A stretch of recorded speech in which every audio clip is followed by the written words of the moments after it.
Guys, kita nganter Ibu Wiwi yang mau stay di hotel karena rumahnya kebanjiran. Ibu wali kota kita rumahnya kebanjiran, guys. Jadi nginepnya di Horizon. Bu, tinggal ya? Oh, iya.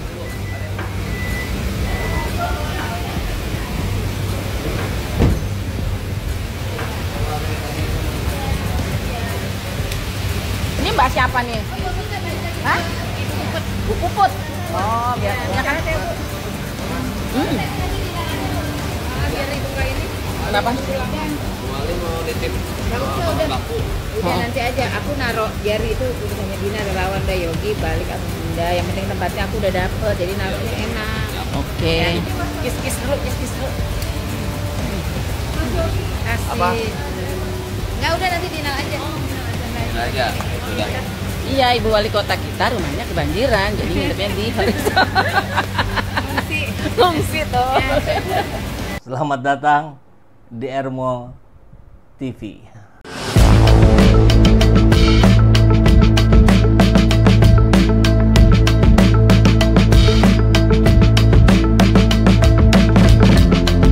Bersama saya, Saiful Zaman, kebaikan yang terorganisir akan selalu mengalahkan kejahatan.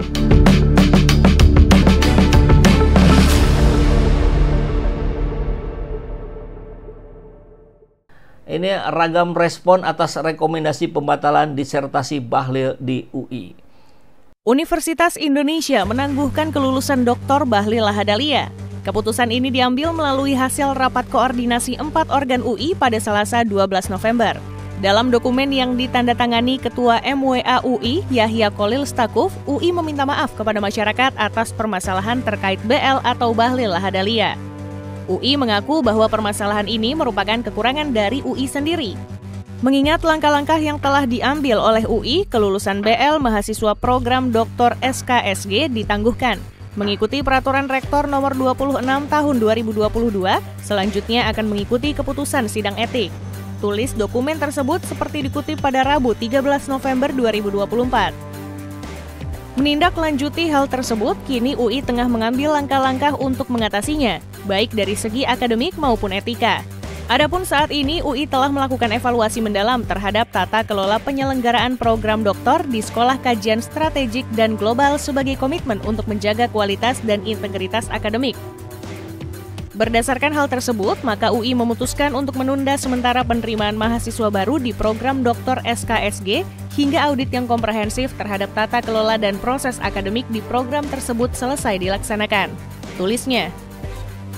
Diberitakan sebelumnya, Dewan Guru Besar dan Senat Akademik Universitas Indonesia sepakat membentuk tim investigasi terkait dengan gelar doktor dari Sekolah Kajian Strategik dan Global UI kepada Menteri ESDM Bahlil Lahadalia.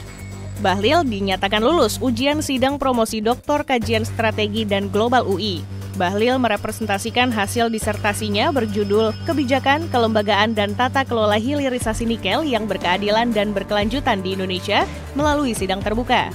Tidak lama setelah sidang terbuka, Rabu 16 Oktober 2024, gelar doktor dan disertasi Bahlil menjadi sorotan.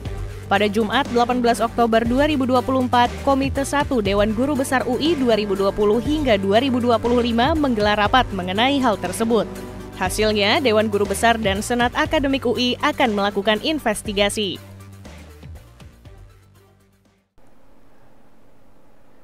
Berbagai pihak mengomentari rekomendasi Dewan Guru Besar. Jadi yang bilang bukan rakyat jelata, bukan. Dewan Guru Besar UI soal rekomendasi pembatalan disertasi Bahlil.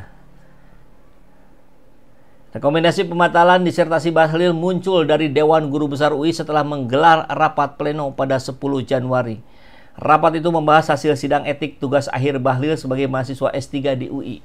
Dalam risalah rapat pleno yang diterima Tempo, DGB UI menemukan fakta disertasi Bahlil ditengarai melanggar 4 standar akademik UI termasuk dugaan konflik kepentingan dengan promotor dan kopromotor serta metode pengambilan data yang tidak jujur. Emang ada politik yang jujur? Oh ada. Yang nggak jujur banyak. 4 loh, sekaligus bukan 1 gitu yang dilanggar. Meski tugas akhirnya disarankan untuk dibatalkan, Bahlil masih diberi kesempatan untuk menulis ulang disertasi dengan topik baru sesuai standar akademik UI. Jadi harus bikin ulang. Jadi yang sebelumnya batal ya, demi kebaikan. Keputusan dari DGB bersifat rekomendasi sehingga pembatalannya ada di tangan rektor. Jadi sekarang rektornya ada di mana ya?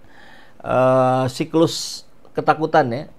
Sering kita ingat dulu tuh, mahasiswa takut pada dosen. Dosen takut pada rektor. Rektor takut pada menteri. Menteri takut pada presiden. Presiden takut pada mahasiswa. Mahasiswa takut pada dosen. Terus saja melingkar. Mudah-mudahan rangkaian itu terputus, penegakan aturan yang benar yang dilakukan. Banyak ragam bermunculan, misalkan dari Rektorat UI yang janji mendengarkan pendapat semua pihak. Ya, sudahlah, ini dengan mudah kita lihat. Kalau dia membatalkan, artinya dia pro suara masyarakat, termasuk Dewan Guru yang menyatakan ada 4 yang dilanggar. Tapi kalau tidak dibatalkan, ya sudah cukup tahu saja bahwa rektor ada di bawah kendali menteri. Ya, begitu barangkali ya. Kemudian Mahfud MD kali ya, mengklaim Rektor UI akan mendengarkan pendapat dari berbagai pihak mengenai kasus disertasi. Dia juga memastikan keputusan yang akan diterapkan bakal berdasarkan fakta dan aturan. Ya sudah jelas, kalau berdasarkan fakta dan aturan ya sudah ya, dibatalkan. Walaupun nanti efeknya kemana-mana, dibatalkan sebagai ketum Golkar, dibatalkan sebagai menteri. Ya mau gimana lagi, ya itu kan resiko namanya. Institusi pendidikan harus sesuai dengan khitoh, garis besar perjuangannya, gitu ya. Dan ini respon-responnya tentu seperti biasa lah ya. Ada yang pro, ada yang kontra. Dari Golkar tentu mempertanyakan kenapa harus dibatalkan disertasinya. Idrus Marham. Baik, dan Bahlil sendiri bungkam saat ditanya tanggapannya. Kalau sudah bungkam, ini tanda apa nih? Bukan biasanya berani karena benar. Dia tidak berani bicara berarti merasa salah. Apakah begitu? Gitu. Oke, ini kabar yang cukup yang membuat miris juga ya. Viral video yang mengatakan wali kota Bekasi menginap di hotel karena kebanjiran. Netizen harusnya jangan di-share. Jagalah perasaan yang terdampak banjir. Ya karena rakyat yang terdampak banjir tidak bisa pindah ke hotel. Tidak punya uang, tidak punya apa-apa lagi gitu. Walaupun tidak salah gitu. Hanya masalahnya kenapa mesti di-share sih? Ini videonya ya, kita lihat. Wali kota kita rumahnya kebanjiran guys. Jadi nginepnya di Horizon. Bu, tinggal ya? Oh. Iya.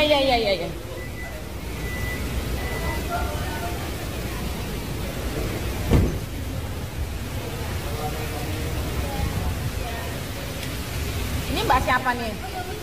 Hah? Bu Puput. Oh, biasanya kan.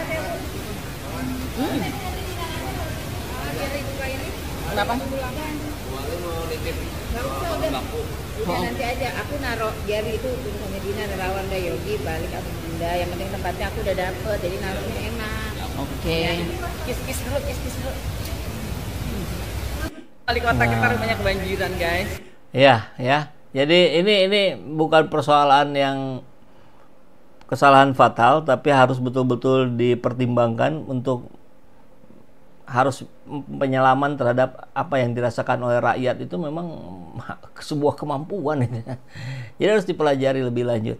Termasuk ini kabar dari rmol.id. Ini ada video yang menunjukkan bagian tempurung patung kura-kura yang menghabiskan 15 miliar. Ternyata bahannya hanya terdiri dari kardus dan kayu-kayu. Memang tampak luarnya dilapisi oleh resin. Saya dulu pernah lah ikut-ikutannya membuat sebuah barang-barang dari resin itu. Jadi saya bisa membayangkan berapa besar biaya yang bisa dilakukan untuk menyelesaikan proyek ini. Tidak lebih dari 1 miliar. Ya.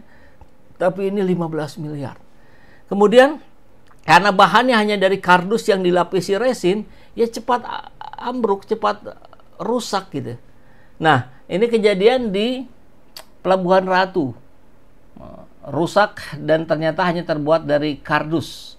Ini patung penyu ya. Padahal proyek pembangunan kawasan tersebut menelan anggaran 15 miliar. Saat diperiksa, lapisan luar patung itu hanya terbuat dari karton berwarna coklat yang disangga oleh rangka kayu. Hal ini membuat warganet heran. Banyak diantaranya menandai akun Gubernur Jawa Barat Deddy Mulyadi untuk dimintai tanggapan. Alun-alun Gado Bangkong sendiri sudah mengalami berbagai kerusakan sejak Februari 2025. Sejumlah infrastruktur termasuk jogging track juga jebol akibat diterjang ombak. Padahal ini baru dibuat di tahun kemarin kalau nggak salah ya, 2023-2024. Jadi hati-hati ya, ini sedang efisiensi, jangan macam-macam, jangan mencoba mengakal-akali, karena akhirnya pasti akan ketahuan juga.